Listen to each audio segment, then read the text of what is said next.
Precisamos entender que não é pecado eu ter um carro bom, eu ter uma casa boa. Não é pecado eu ter avião, helicóptero, eu ter casa na praia. Não. Ter uma casa em Orlando para ficar lá perto dos parques lá da Disney. Meu irmão, você pode ter o que você quiser, desde que isso no final do dia seja só meio e não se torne o fim das coisas, porque senão você vai ter uma vida vazia. Exato. E é o que eu costumo dizer, a pessoa vai ser tão pobre, tão pobre, tão pobre, tão pobre que ela só tem dinheiro.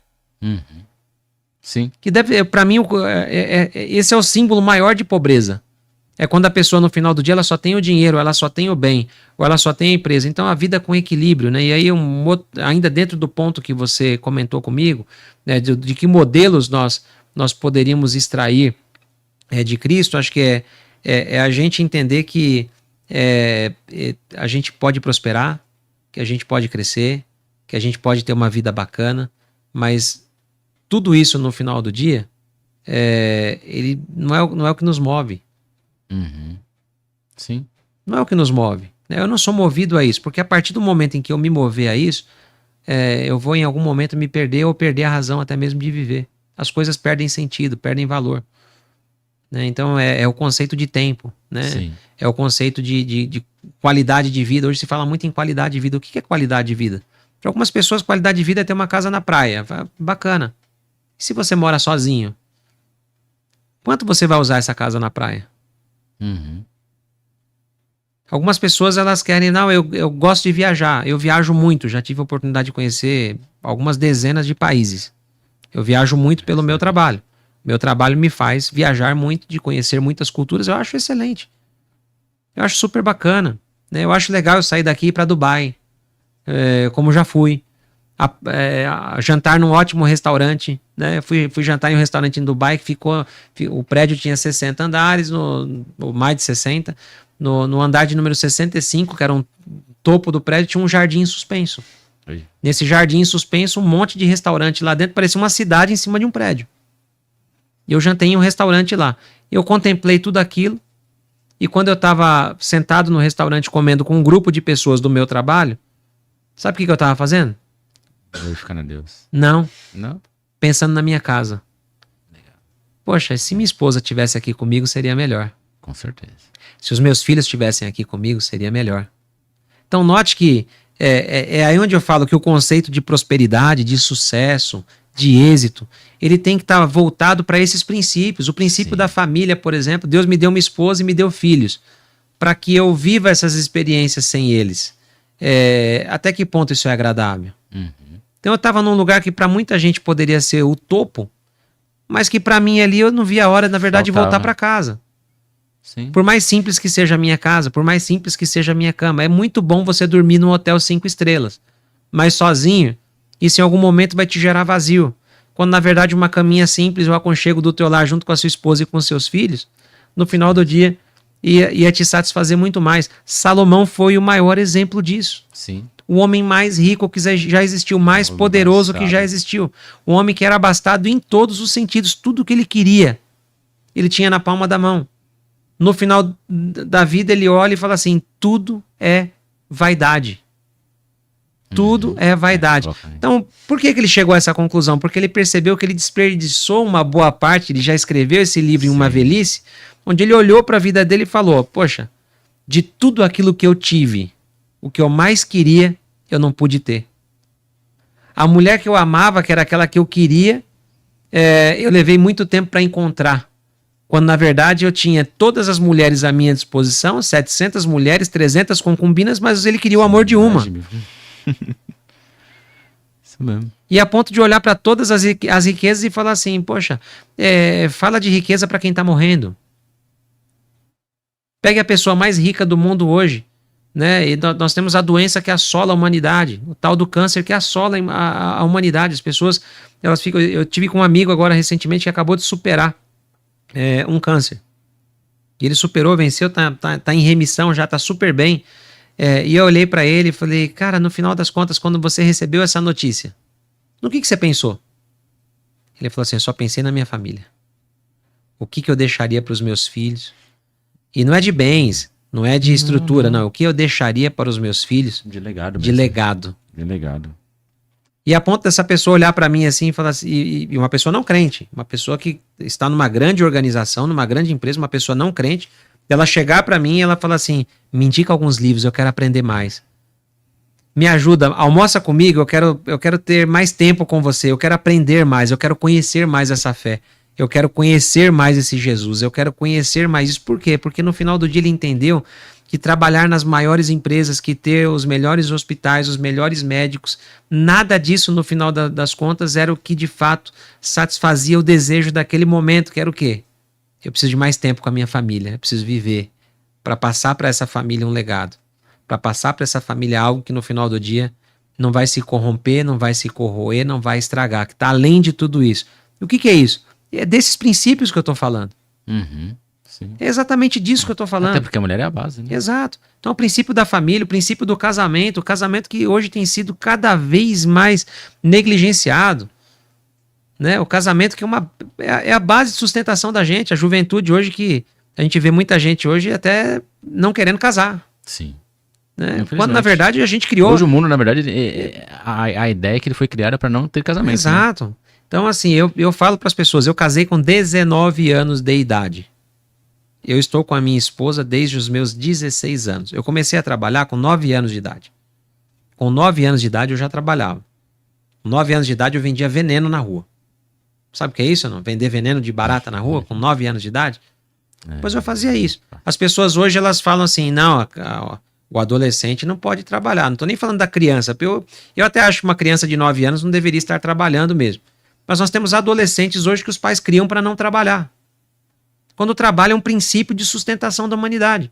Sim. Deus colocou o homem no jardim. Inclusive tem algumas pessoas que falam que o trabalho é uma punição de Deus. Mentira. Porque Deus colocou o homem no jardim. Quando ele coloca o homem no jardim, ele fala assim, lavre e cuide. Sim. Deus colocou o homem no jardim para lavrar e para cuidar. Deu à disposição do homem o jardim já pronto. Né? Deus deu uma colher de chá para Adão, né? É que ele já mostrou como tudo funcionava. Exato. Fala assim, a máquina tá rodando, mas você tem uma tarefa. Cuidar. Você tem que cuidar. E para crescer e para prosperar vai depender do que você fizer. Se você trabalhar mal, o fruto da terra vai ser mal. Se você trabalhar bem, o fruto da terra vai ser bom. É assim que funciona. Então, princípio do trabalho. Hoje a gente vive uma geração que não quer trabalhar.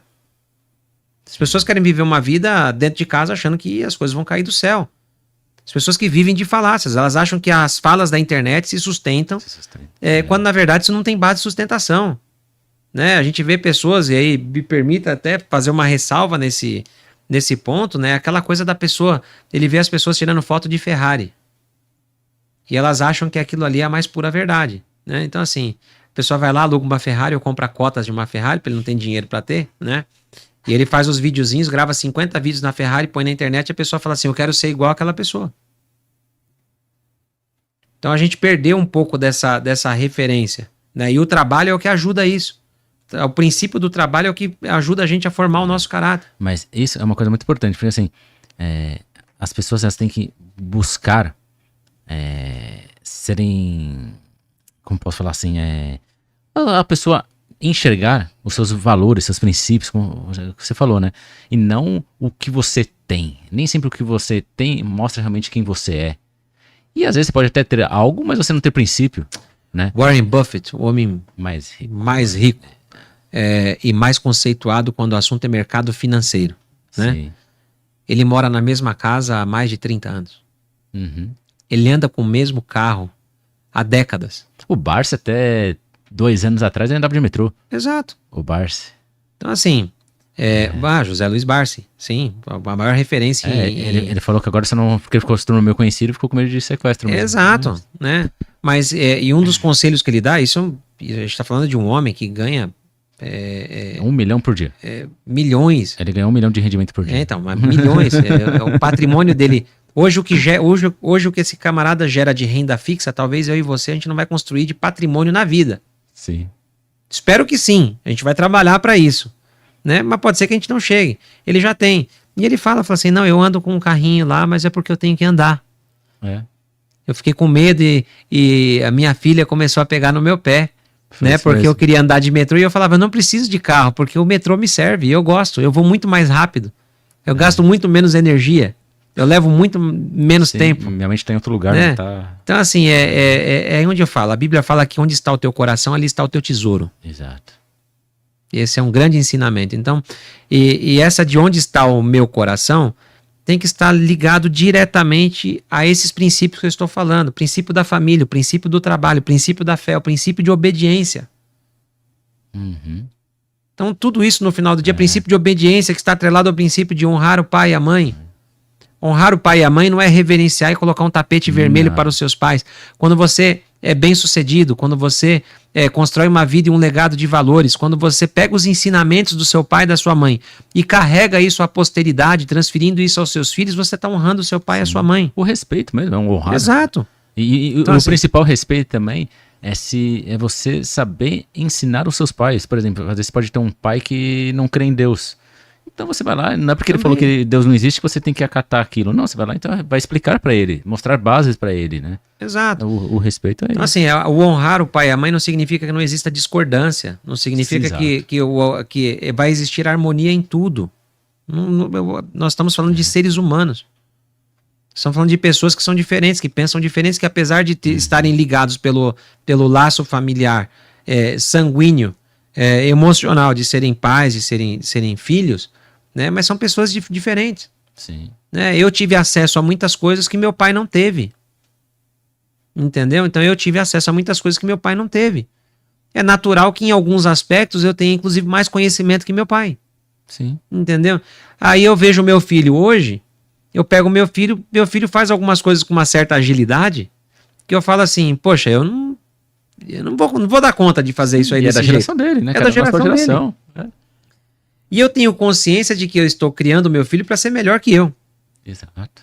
Porque se ele for melhor que eu, ele vai me honrar. Sim. E eu tenho satisfação de ver o meu filho bem, meu filho próspero, meu filho... Mas apesar de tudo isso, é saber que meu filho está carregando os valores que um dia eu deixei para ele. Então eu tenho 2 filhos adolescentes. Eu tenho a Vitória de 18 anos, eu tenho o Juninho de 16 anos, vai fazer 17. O principal é assim, você não precisa falar. As pessoas vão enxergar. Sim.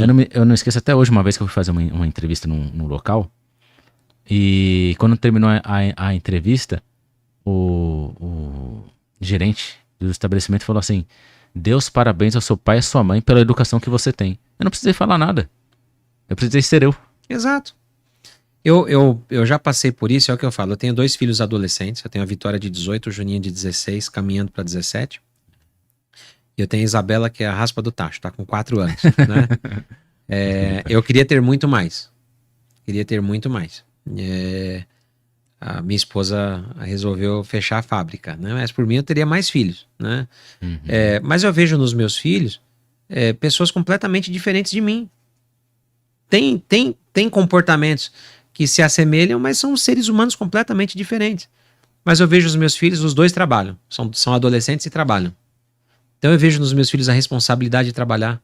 Eu vejo nos meus filhos a responsabilidade de administrar as suas finanças, porque eu ensino eles a administrar. Mas em alguns aspectos eles vão errar, vão cometer erros, vão ser diferentes de mim, completamente diferente, por sinal. Agora, isso que você falou é uma verdade tão grande. Eu chego com os meus filhos em alguns lugares, às vezes em festa de família, reuniões de família, onde tem muita gente, e eles olham para os meus filhos e depois vem falar comigo. Fala, poxa, os filhos de vocês, fala para mim e para minha esposa, os filhos de vocês são diferentes. Eu falo assim, mas por quê? Falo, não, os filhos de vocês, onde eles chegam, eles cumprimentam todas as pessoas, eles pedem bênção para todas as pessoas. Eles chegam nos tios, nos avós, às vezes até para primo, pede até errado. Às vezes um primo mais velho pede errado a bênção, né? Sim. E isso é uma questão de princípio.